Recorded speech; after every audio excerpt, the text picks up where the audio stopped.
आपण सगळेजण इंग्रजी नवीन वर्षात पदार्पण करणार आहोत.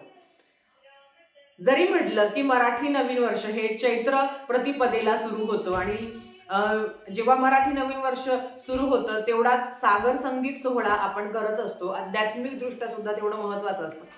जर त्याच पद्धतीने 2025 ची सांगता आणि 2026 ची सुरुवात जर आपण स्वामी सेवेने केले तर त्या संदर्भातली आजची माहिती आहे. नमस्कार सर्वांना, श्री स्वामी समर्थ. तुम्हा सर्वांचं आपल्या चॅनलमध्ये खूप खूप मनापासून स्वागत. बघा, 31 डिसेंबर वार बुधवार ह्या दिवशी आपल्याला 2025 ची सांगता करायची आहे आणि 1 जानेवारी 2026 ला वार गुरुवार असणार आहे. आता ह्या बुधवारी बऱ्याच ठिकाणी म्हणजे 12 वाजले. आता आपण कितीही नाही म्हटलं की ताई आपण मराठी नवीन वर्ष साजरी करतो तरी सुद्धा आपलं कॅलेंडर बदलतं. कोणीही तारखेमध्ये 2025 लिहित नाही. आता आपण 2026च लिहिणार आहोत. मग जर जसं मराठी नवीन वर्ष आपण साजरी करत असतो त्याच पद्धतीने जर इंग्रजी नवीन वर्ष जर आपण आपल्या आध्यात्मिक रित्या जर साजरी केलं तर काहीच अडचण नाही. आता हे कसं साजरी करायचं बघा, काही ठिकाणी बरेच लोक पार्टी करतात. रात्री 12 वाजेपर्यंत आपण जागरण करत असतो. 12 वाजून गेले की प्रत्येकाला आपण नवीन वर्षाच्या हार्दिक शुभेच्छा, हॅपी न्यू इयर असं सगळेजण म्हणत असतात. पण याच्या पलीकडे पण जर आपण जे काही 2025 मध्ये नाही कमवलं, जे काही वाईट होतं ते सगळं आपलं प्रारब्ध होतं आणि 2026 ला जाताना सुद्धा मी हेच म्हणेल की ह्या 2026 मध्ये सुद्धा जे काही होणार आहे, मग कोणाला संतती प्राप्ती आहे, कोणाचं मनासारखा जोडीदार मिळावा, कोणाचं घर व्हावं असं वाटत असेल, जर 2025 मध्ये ते काहीच नाही करता आलं तर नक्कीच 2026 मध्ये त्या गोष्टी घडणार आहे. 2025 चं सगळं वाईट, सगळं हातातून निघून गेलेलं, कोण काय बोललं हे सगळं विसरून आपल्या स्वतःची प्रगती व्हावी, आपल्या स्वतःचं चांगलं व्हावं म्हणून 2026 मध्ये आपल्याला प्रवेश करायचा आणि कुठलंच वाईट आपल्याला घेऊन जायचं नाही आहे. वाईट विचार आहे, वाईट माणसं आहे, माणसांच्या वृत्तीच आहे, हे काहीच घेऊन जायचं नाही आहे. महाराज 2025 मध्ये तुम्ही खूप काही मला दिलं, माझ्याकडनं खूप जास्त सेवा करून घेतली, त्याच्यापेक्षाही डबल सेवा 2026 ला माझ्याकडनं करून घ्या, हीच मी महाराजांकडे प्रार्थना करणार आहे. आणि सुद्धा मी तुम्हालाही सांगेल तुम्ही सुद्धा असंच करावं.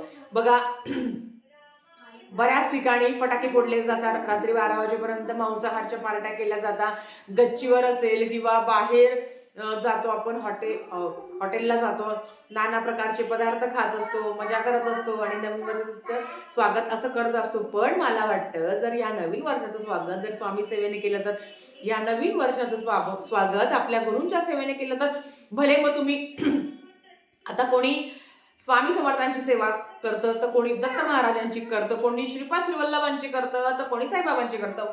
प्रत्येकाचे आराध्य दैवत जे आपले गुरु आहेत, जर त्यांच्याच सेवेने आपण नवीन वर्षाची सुरुवात केली तर आणि जुन्या वर्षाचा, मागच्या वर्षाचा किंवा ह्या वर्षाचा निरोप घेतला तर, आणि ते जास्त भारी आहे.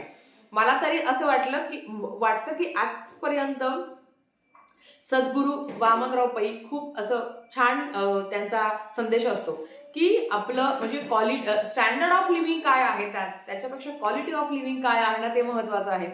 म्हणजे आपण किती स्टँडर्ड राहतो, किती छान कपडे घालतो, याच्यापेक्षा माझी क्वालिटी काय आहे, मी किती आनंदात जगते ना, हे महत्वाचं आहे. मी खरं सांगते, तुमच्यापासून माझ्यापर्यंत कोणाची स्किन किती छान आहे, कोणाचं घर किती छान आहे, मी पण असं म्हणत असते. पण मला असं वाटतं की त्याच्यापेक्षा माझ्याकडे जे काही आहे ना, जे मला परमेश्वराने हे दिलं आहे, त्याच्यात आनंद व्यक्त केला पाहिजे. की कोणाकडे काय आहे, कोणी घर घेतलं, कोणी गाड्या घेतलं, कोणाला मुलं झाले, कोणी काय केलं, कोण काय केलं, तर याच्यापेक्षा माझ्याकडे जे काही आहे ना, त्याच्यात मी किती आनंदी आहे ना, हाच विचार मनात असावा. आणि त्यानेच माणूस जेव्हा जगत असतो तेव्हा ह्याच विचारांनी तो जगत असतो की माझ्याकडे काय आहे, माझ्याकडे काय आहे आणि मी त्याच्यात मी किती आनंदी राहते, मी 4 लोकांना तो आनंद व्यक्त करते. तर हे खूप भारी असतं. प्रत्येकाला तो आनंद व्यक्त करता येत नाही. बरेच लोक असे आहे आपल्या जवळच्या आसपास, थोडासा हे होईल पण मी खरं सांगते, आपल्या जवळ आसपास असे लोक आहे की खूप असे गुरफटलेल्या विचारांचे आहे. आणि काही काही लोकांना असं असतं की एवढं जरी झालं तरी खूप आनंद वाटतो. आणि काही काही लोकांचं असं असतं की ते आयुष्यात सुखीच नाहीये, त्यांना कितीही काही दिलं तरी तरी ते दुःखीच असतात. मग त्या लोकांनाही सोडून किंवा त्या लोकांना धरून काही नाते असे असतात की जे आपण मरेपर्यंत त्यांना आपण सोडू शकत नाही. मग त्यांना धरून त्यांचं वाईट सगळं सोडून त्यांचं चांगलं सगळं घेऊन 2026 ला प्रवेश करायचा आहे. पण स्वामी सेवेने तो व्हावा असं मला तरी वाटतं. आता काय सेवा करायची बघा, मासिक धर्म सुतक विटाळ तुम्ही नामजप करू शकता नक्कीच. आणि शार्प 11 वाजता आपल्या बऱ्याच केंद्रामध्ये सामूहिक सेवा संध्याकाळी घडते. स्वामी चरित्र सारामृताची तुमची इच्छा असेल तर तिथे जाऊन तुम्ही सेवा करू शकता. नाही शक्य होत तर तुमच्या घरात तुम्ही सेवा करू शकता.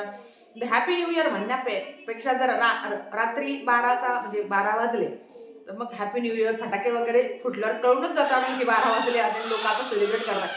जेव्हा 12 वाजल तेव्हा अवधूत चिंतन श्री गुरुदेव दत्त श्री स्वामी समर्थ महाराज की जय हीच प्रार्थना करायची. आणि महाराजांच्या नाम जपाने मला 2026 ला मी प्रवेश करत आहे. आणि महाराज तुम्हीच माझे करता कविता आहे. कोणाकडनं काय करून घ्यायचं, कोणाकडनं काय, सगळं महाराजांनी लिहून ठेवलंय.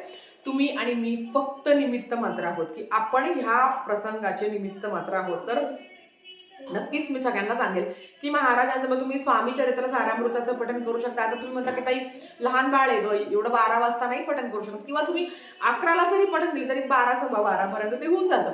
ज्यांना सकाळी ज्यांना रात्री पठण करणं शक्य होत नाही त्यांनी बुधवारी दिवसभरात कधीही पठण करू शकता की महाराज ह्या वर्षी जे काही चुकलं ना ते सगळं माझं, आणि जे काही चांगलं होतं महाराज ते सगळं मी तुमच्या चरणी अर्पण करते. आणि तुम्ही माझ्या सोबत राहा, तुम्ही माझ्या म्हणजे माझ्या तुम्ही पाठीशी राहा. काहीही झालं आयुष्यात, मी किती चुकले, मी किती रडले गागले, शेवटी मी तुमची सेवा कधी सोडणार नाही. हे नक्कीच असतं. कारण आजकाल थोडं बघायला गेलं तर देवांचा पण ट्रेंड सुरू झाला आहे की हा इकडे गर्दी होते, तिकडे गर्दी होते, इकडे गर्दी होती. मला असं वाटतं की आपले महाराज आहेत ते सगळं बघून घेतात आणि एकच ध्यास असावा स्वामी सेवेचा. ट्रेंड नुसार देव बदलणं हे कितपत योग्य आहे माहिती नाही.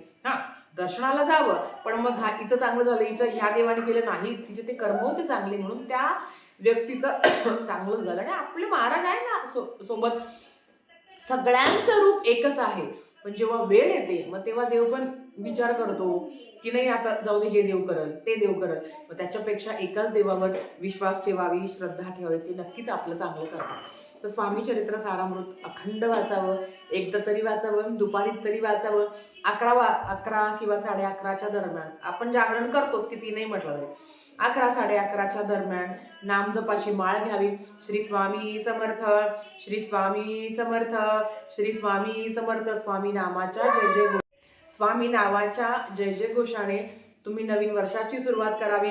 अखंड नाम जप करावं. महाराज माझ्याकडनं सेवा करून घ्या. नक्कीच मी 2026 ला आपल्याला काय आणि कुठल्या प्रकारे आपण आपल्या सेवेचं संकल्पयुक्त सेवा करू शकतो त्या संदर्भातली माहिती मी तुमच्यासोबत शेअर करणार आहे. पण मैत्रिणींनो, आता कोणी काय खावं, कसं खावं, किती खावं हा प्रत्येकाचा वैयक्तिक प्रश्न आहे.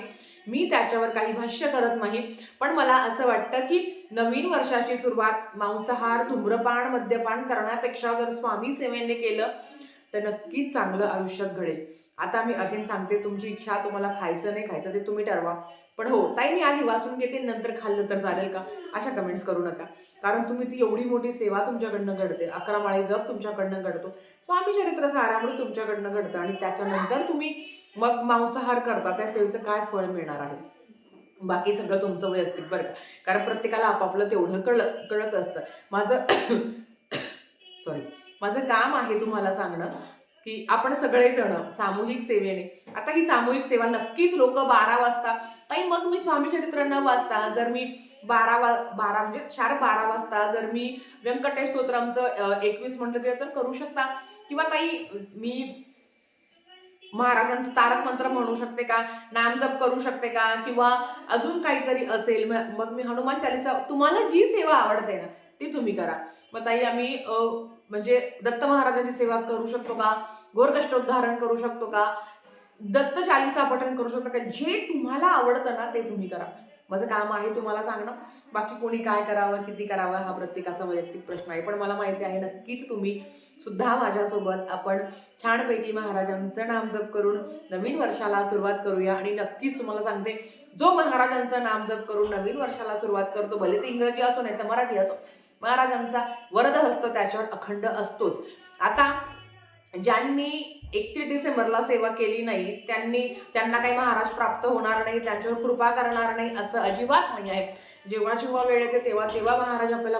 पण जर आपण हे बघायला गेलो की महाराजांच्या साक्षीने, महाराजांच्या सोबत जर मी नवीन वर्षात, तर मला तरी हेच वाटतं की प्रत्येकाने आणि प्रत्येक जण ते करेलच. आपल्याला जसं जमेल तसं स्वामी सेवा करा आणि नवीन वर्षाचं स्वागत महाराजांसोबत करा. महाराजांच्या नाम जपाने हे सगळं आपलं घर दुमदुमला पाहिजे, आपल्याला तेवढा आनंद होईल आणि नक्कीच तुम्ही कराल ही मी तुमच्याकडनं आशा व्यक्त करते. आणि आजचा व्हिडिओ इथेच थांबवते.